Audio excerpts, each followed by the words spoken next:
Pan India star Prabhas movie Raja Saab first time ఆయన horror comedy జానర్లో movie తీయబోతుండు. ఆ మూవీ ఇప్పుడు ఏప్రిల్ 10కి విడుదల చేస్తామని ఒక ప్రకటన అయితే వచ్చింది. కానీ ఇప్పుడు ఆ మూవీ వాయిదా పడబోతుందని ఒక వార్త వచ్చింది.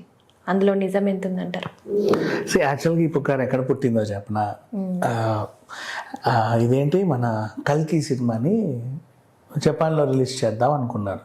ఓకే, జపాన్లో రిలీజ్ చేద్దాం అనుకుంటే అక్కడ ప్రమోషన్స్కి చేతులు ఇవ్వడానికి వెళ్ళాలి. పాపం కనబడితే బాగుంటుందని వాళ్ళు కూడా అనుకుంటారు కదా. అప్పుడెప్పుడో బాహుబలి అప్పుడు వచ్చాడు, మళ్ళీ ఇప్పుడు వచ్చాడు, అరే ఈయన చాలా రోజులకు వచ్చాడన్న ఇది వాళ్ళకు కూడా ఉంటుంది. సో అందుకని చెప్పేసి వెళ్తే బాగుండు అని యూనిట్ వాళ్ళు అనుకున్నారు. బట్ అన్ఎక్స్పెక్టెడ్ సిచ్యువేషన్, ఆయన అది బెనికింది కదా, మనం మాట్లాడుకున్నాం ఇంతకుముందు కూడా, కొంచెం హెల్త్ బాగాలేదు కాబట్టి వెళ్ళలేను అనుకున్నాడు. ఇప్పుడు దీ క్యాలిక్యులేషన్స్ అనమాట. సో కల్కి ప్రమోషన్స్కి వెళ్ళలేదు అంటే ప్రభాస్ బయటికి వెళ్ళట్లేదు, ప్రభాస్ బయటికి వెళ్ళట్లేదు అంటే ప్రభాస్ షూటింగ్స్కి కూడా వెళ్ళట్లేదు, ప్రభాస్ షూటింగ్స్కి కూడా వెళ్ళట్లేదు అంటే నిర్మాణంలో ఉన్న సినిమాలన్నీ వాయిదా పడతాయి. ఓకే అంటే ఏప్రిల్ 10కి విడుదల అవ్వాల్సిన రాజాసాబ్ విడుదల అవ్వదు అని డిక్లేర్ చేసుకున్నారు. దానికి తోడు మరి ఏం రిలీజ్ అవుతున్నాయి ఆ టైంలో అంటే డీజే టిల్లు సినిమా ఉంది కదా, జాక్ అని ఒక సినిమా వస్తుంది, మన బొమ్మరిల్లు భాస్కర్ గారి డైరెక్షన్, బివిఎస్ఎన్ ప్రసాద్ గారి నిర్మాణం. జాక్ అంట, అది ఏప్రిల్ 1కి వస్తుంది. ఓకే, ఈయన ఏప్రిల్లో చాలా ధైర్యంగా రిలీజ్ పెట్టుకున్నాడు అంటే ప్రభాస్ సినిమా రావట్లేదేమో అని అనుకొని ఈ వార్తని పుకారు చేస్తున్నారు అంతే.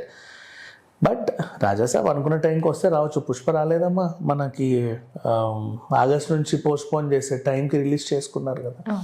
వీళ్ళు కూడా చాలా సార్లు డేట్లు అనుకున్నారు. బట్ ఏప్రిల్ ప్రభాస్ కూడా బాగా కలిసి వస్తుంది యాక్చువల్ చెప్పాలంటే. అండ్ ఇంకోటి ఇక్కడ ఈ జపాన్కి వెళ్ళుంటే బాగుండు నాకు అనిపించింది. బికాజ్ జపాన్ అండ్ చైనా వాళ్ళకి మన సినిమాలు చాలా ఇష్టం. వాళ్ళకి ఏంటంటే లాంగ్వేజ్ అర్థం కాక చూడరు, మనం వాళ్ళ లాంగ్వేజ్ డబ్ చేసి ప్రతి సినిమా హిట్ అవుతుంది. ఎందుకు చెప్పు? నేను ఒక పెద్ద అడిగా ఎందుకు ఇట్లా మన సినిమాలు బాగా హిట్ అంటే, అప్పుడు ముత్తు సినిమా బాగా హిట్ అయింది జపాన్లో, అప్పుడెప్పుడో రిలీజ్ చేసుకుంటే. రీజన్ ఏంటంటే జపాన్లో వీళ్ళందరూ ఒకలాగే ఉంటారు కదా, అవే హైట్లు, అవే కొంచెం ఏదో చిన్న వేరియేషన్ అంటే మోస్ట్లీ అన్ని సేమ్ ఉంటాయి. చైనా కూడా అంతే, మోస్ట్లీ అన్ని సేమ్ ఉంటాయి.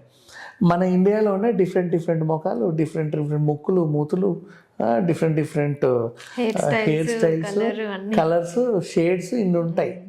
Different personalities. హైట్ ఒకటి ఎక్కువ తక్కువ, ఇంత ఇట్లా ఉంటారు. జపాన్లో అందరూ ఇంతే ఒకే హైట్ ఉంటారు. అదేంటో వాళ్ళ జీన్స్ అదే. సో వాళ్ళకి ఇది వింత అనిపించేసి వీళ్ళు నచ్చుతున్నారు అనమాట, ఒక్కో క్యారెక్టర్కి ఒక్కొక్కటి ఊహించుకొని. ఈవెన్ ఇప్పుడు ఆఫ్రికన్ సినిమాలు కూడా అందరూ ఒకలానే ఉంటారు, చూస్తాం కదా. అమెరికన్ అవన్నీ అర్థమైపోతుంది. సో వాళ్ళకి మనలో కొంచెం ఇష్టం. మనం ఏం చేయాలంటే ఆ లాంగ్వేజ్లో డబ్ చేసి రిలీజ్ చేస్తే ప్రతి సినిమా హిట్ అవుద్ది, ఆదరిస్తారు. అరే భలే మాట్లాడుతున్నారే వీళ్ళు అని. లాంగ్వేజ్ అర్థం కావాలి ఫస్ట్. సో ఇప్పుడు జపాన్కి కల్కి ఇంత ఉంది, వాళ్ళు ఇష్టపడుతున్నారు. ఆల్రెడీ పరిచయమైన హీరో ప్రభాస్, వెళ్తే బాగుండని వీళ్ళు అనుకున్నారు. ఇంత క్రిటికల్ పరిస్థితిలో కూడా ప్రభాస్ వెళ్ళట్లేదు అంటే ఆయనకు చాలా తీవ్రంగా అనారోగ్యం ఉంది కాబట్టి షూట్స్కి కూడా వెళ్ళట్లేదు కాబట్టి ఆయన సినిమాలన్నీ పోస్ట్పోండ్ అవుతాయి అని పుట్టిన చిన్న పుకారు వార్త ఇది. బట్ అనుకున్న డేట్కి రాజాసాబ్ మోస్ట్లీ రిలీజ్ అయ్యే అవకాశం అయితే ఉంది.